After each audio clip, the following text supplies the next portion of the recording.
अस्सलामु अलैकुम वरहमतुल्लाहि वबरकातुहू। अल्लाह तबारक व तआला की रहमत और बरकत आप सब पर हो।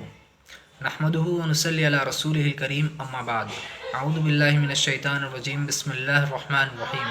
रब्बि इश्रह ली सदरी व यस्सिर ली अमरी वहलुल उक़दतम मिन लिसानी यफ़क़हू क़ौली रब्बि ज़िदनी इल्मा सुम्मा रब्बि ज़िदनी इल्मा। सूरह अल-फातिहा, जो कि हम हर नमाज की हर रकात में पढ़ते हैं, जो अल्लाह रब्बुल आलमीन ने हमें सिखाई, जिसके ज़रिए से अल्लाह ताला से हम दुआ करते हैं कि अल्लाह इहदिनस सिरातल मुस्तक़ीम, अल्लाह हमें सीधे रास्ते पर चला। बेशक सीधे रास्ते में ही कामयाबी है, इसके अलावा तमाम रास्ते गुमराही के हैं।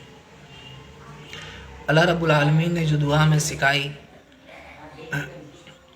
अल्लाह रब्बुल आलमीन ने इरशाद फरमाया, सूरह अल-फातिहा सूरह नंबर 1, अल्लाह रब्बुल आलमीन का इरशाद है, अल्हम्दुलिल्लाहि रब्बिल आलमीन, सब तारीफ़ अल्लाह ताला के लिए है जो सारी कायनात का रब है।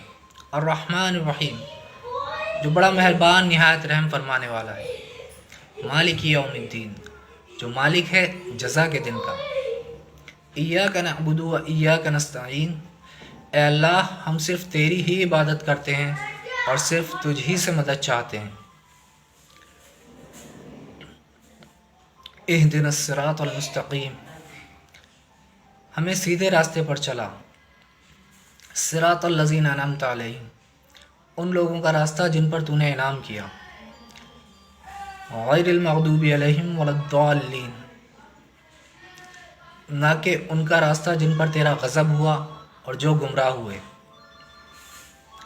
और ना ही गुमराहों के रास्ते। यानी कि हर नमाज की हर रकात में अल्लाह ताला से जो हम मांगते हैं, जो अल्लाह ताला से हम चाहते हैं, क्या चाहते हैं अल्लाह ताला से कि अल्लाह ताला तो हमें सीधे रास्ते पर चला। उनके रास्ते पर जिन पर तूने इनाम किया, उन लोगों के रास्ते पर, ना कि उन लोगों के रास्ते पर जिन पर तेरा गज़ब हुआ।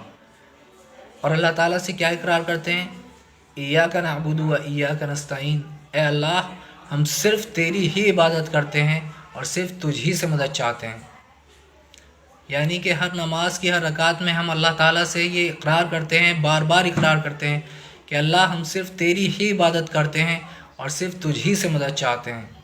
लेकिन अफसोस, मस्जिद के अंदर तो हम ये इकरार करते हैं और मस्जिद से बाहर निकलकर ना जाने किन किन को पुकारते हैं मदद के लिए। बड़े अफसोस की बात है। इस बात पर गौर करना चाहिए कि मदद सिर्फ और सिर्फ अल्लाह ही से मांगनी चाहिए। हम इकरार तो करते हैं मस्जिद के अंदर, मस्जिद से निकलने के बाद फिर पता नहीं किस किस को पुकारते हैं मदद के लिए। बहुत अफसोस की बात है। इबादत सिर्फ अल्लाह की है, दुआ सिर्फ अल्लाह से है, मदद सिर्फ अल्लाह से है। अल्लाह रब्बुल आलमीन ने आगे इरशाद फरमाया,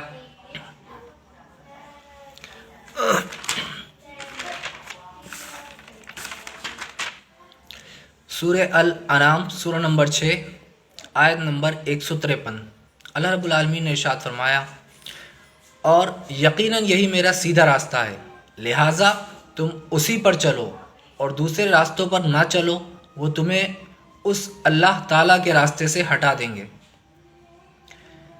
यानी कुरान और सुन्नत का रास्ता, अल्लाह और उसके रसूल सल्लल्लाहु अलैहि वसल्लम का रास्ता, यही रास्ता वो रास्ता है जो बिल्कुल सीधा है, जो जन्नत में ले जाने वाला रास्ता है।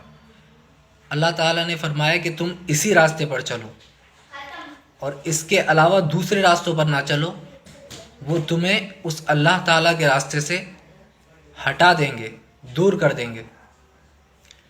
एक और मकाम पर अल्लाह के रसूल सल्लल्लाहु अलैहि वसल्लम ने इरशाद फरमाया, सुनन इब्न माजा जिल्द नंबर 1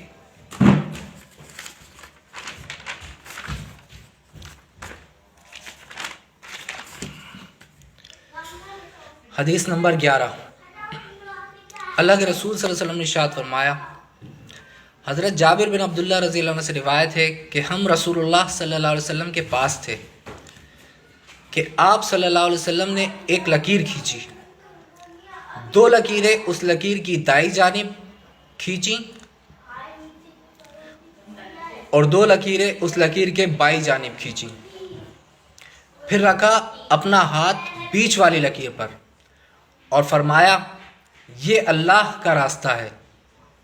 پھر آپ نے آیت پڑھی، پس اتباع کرو میرے سیدھے راستے کی اور نہ پیروی کرو ایسے راستوں کی جو جدا کر دے تمہیں اس کے راستے سے، یعنی کہ ایسے راستوں کی پیروی نہ کرو جو تمہیں اللہ تعالیٰ کے راستے سے جدا کر دے۔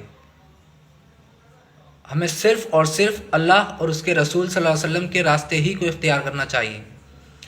آگے ایک اور حدیث اللہ کے رسول صلی اللہ علیہ وسلم نے سنن ابن ماجہ کے اندر حدیث جلد نمبر 1 حدیث نمبر 42 کے اندر ارشاد فرمایا، حضرت ارباز بن ساریہ رضی اللہ عنہ فرماتے ہیں کہ ایک دن رسول اللہ صلی اللہ علیہ وسلم ہمارے درمیان تشریف فرما ہوئے۔ آپ صلی اللہ علیہ وسلم نے ایسے جامع واز کیا کہ دل کانپ اٹھے اور آنکھوں سے آنسو بہہ نکلے۔ عرض کیا گیا، یا رسول اللہ صلی اللہ علیہ وسلم، آپ نے ہمیں ایسی نصیحت فرمائی ہے جس طرح رخصت کرنے والا نصیحت فرماتا ہے، آپ ہم سے کوئی عہد لے لیں۔ انہوں نے فرمایا، آپ صلی اللہ علیہ وسلم نے ارشاد فرمایا، اللہ کے ڈر کو مضبوطی سے پکڑو، امیر کا حکم سننا اور ماننا لازم کر لو اگرچہ وہ حبشی غلام ہو، ان قریب تم میرے بعد سخت اختلاف دیکھو گے، پس تم میری اور میرے ہدایت یافتہ خلفاء کی سنت کو لازم پکڑ لینا، ان کے طریقوں کو دانتوں سے پکڑ لینا، بدعت سے اپنے آپ کو بچانا کیونکہ ہر بدعت گمراہی ہے۔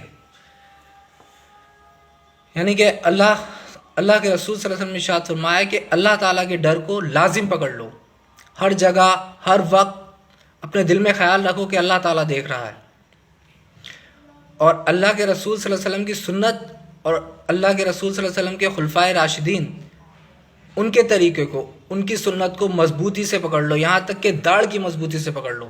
جو سب سے مضبوط پکڑ ہوتی ہے وہ داڑھ کی پکڑ ہوتی ہے۔ کیوں؟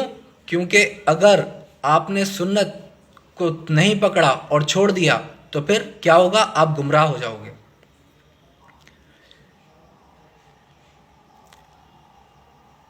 اسی لیے ہمیں چاہیے کہ ہم صرف اور صرف قرآن و سنت کے مطابق اپنی زندگی گزاریں، خلفائے راشدین کی سنت کو اپنائیں، صحابہ کے طریقے کو دیکھیں۔